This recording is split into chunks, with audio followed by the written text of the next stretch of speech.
there. How do we create leaders for the future? Normally we gain experience and go up the rungs. We go up the rungs. 3 hours. Great, thank you. Yeah.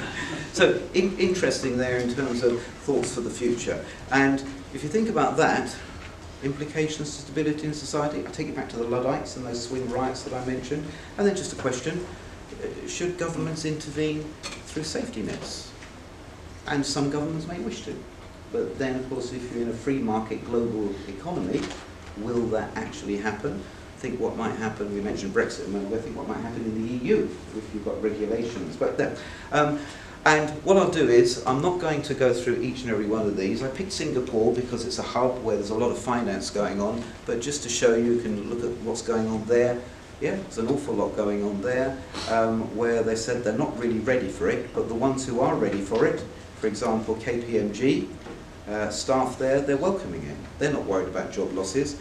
PwC has already pioneered AI in its auditing, analysing, look at that there, billions of different data points. And again, it's freeing up time for people. Ernst Young have been using it to get through documentation as well.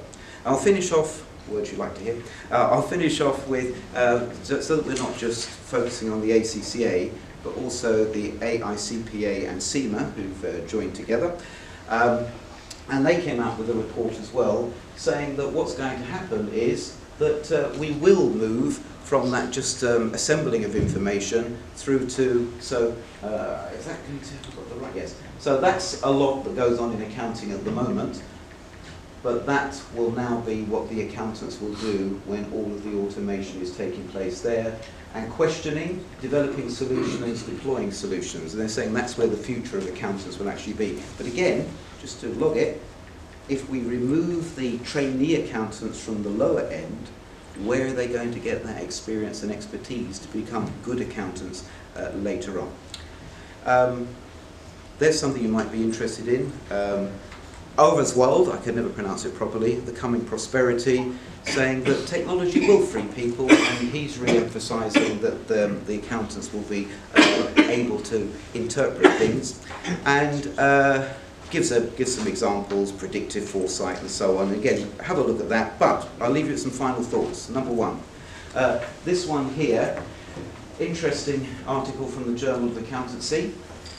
Let me read this please, so I really want to make the point. Within 20 to 30 years, many people will no longer have jobs because machines will be able to do the work better than humans. And in that report, that's referred to as economic singularity. They'll be able to do it better and they'll be able to do it cheaper. So there will be this, not a dawning realisation, but the reality of, if we want to do it better and do it cheaper, that's what we're going to have to do. Fine. Final thought two.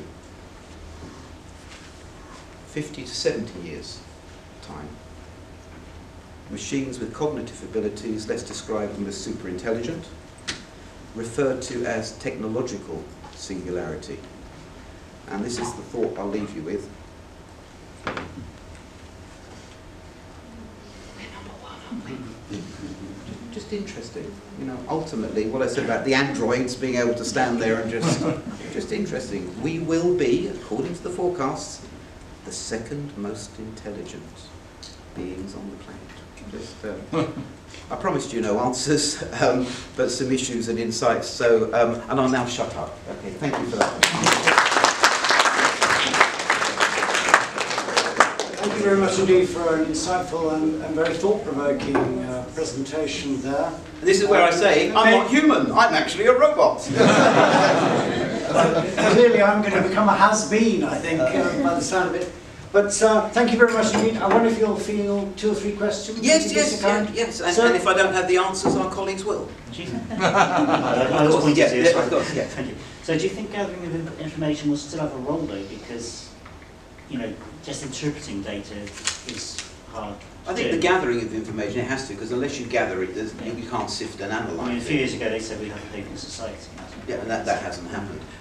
So I think the challenge for us is, when we see these reports, do we believe the speed that they say is going to happen at?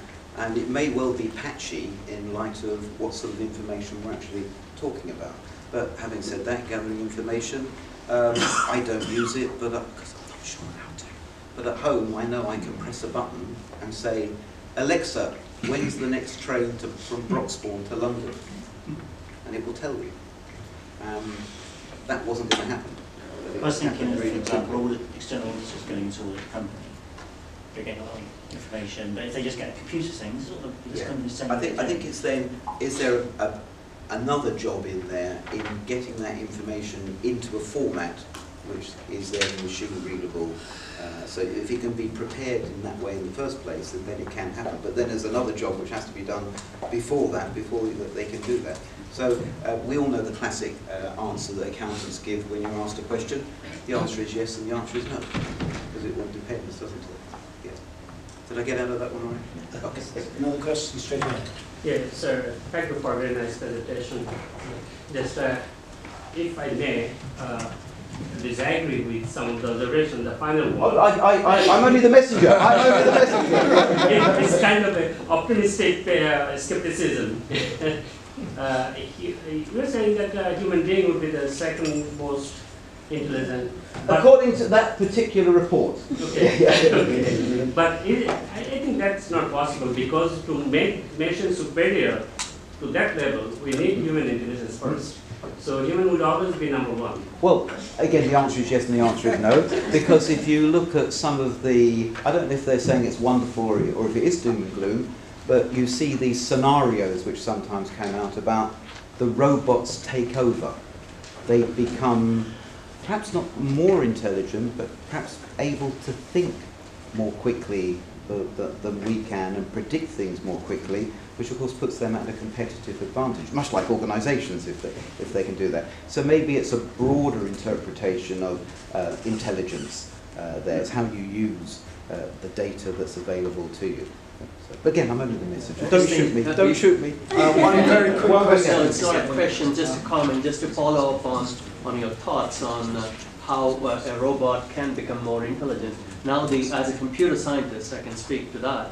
Now the aim is towards building programs that develop other programs. Yeah. So essentially, the human is completely removed from the automation process. So that could be a way. Yeah. Okay. Thank you. Thank you. We're going to have to leave it there. Yeah, I'm sure if any of you I'll be got around any for a other while. points, Professor Parkinson will be very happy. Thank you very much.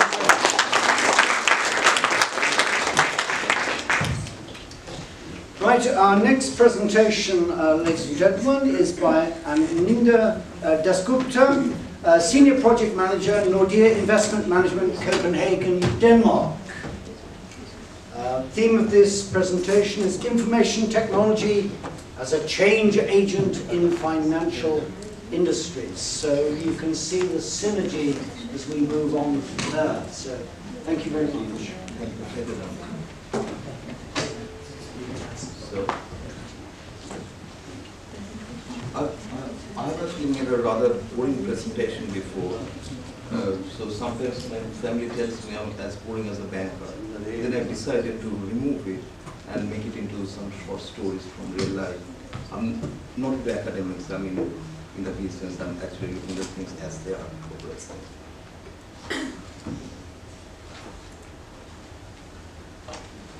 So I actually grew up in India, where the banking system is notorious. So I knew as a child that a bank teller's job is the most lucrative one. They can go for lunch quite often as a one, and people are waiting for their attention. Moneyman is next to the god for the person in need. I've recently visited India. That might be me in the queue, if you look at it carefully.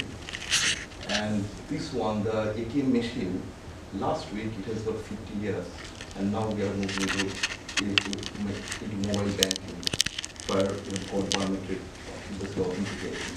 That's a change over the years, just in the retail space. And if you look at wholesale banking, I had a childhood hero in our family who used to work on the Wall Street. Working in the Wall Street is a great thing, irrespective of what he does. When I grew up, I slowly understood what he used to do. He was a human computing machine, making the price calculation on a daily basis using tools like the slide tool, which people may not have heard of. When I entered the industry decades later, I didn't find his successor, because everybody was a spreadsheet man by the time. So that's the evolution we're talking about.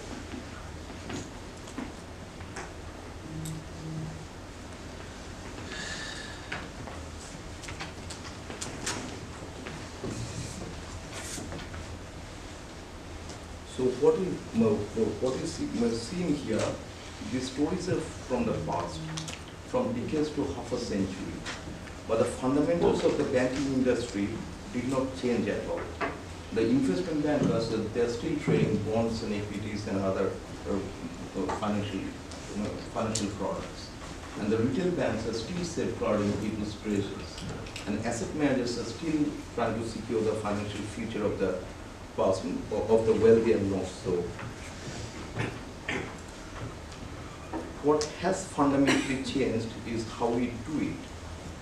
Bankers today has got access to enormous amount of information, and the information they can play around, they can create scenarios, and they can analyze scenarios in a much more sophisticated manner, and they can interact with the people in the other side of the globe quite easily.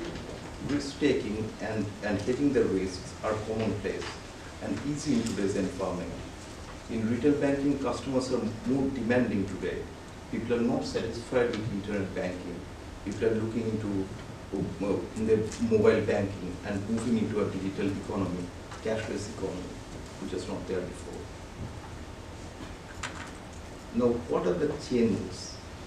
The payment services is a $1 trillion industry globally. Non-banking technology companies are competing in this space now. Facebook has around 50 banking licenses. Bank teller services are becoming a thing of the past. More and more high street banks are closing their branch offices and offering only a remote service. When I moved to Fast Direct back in 2000,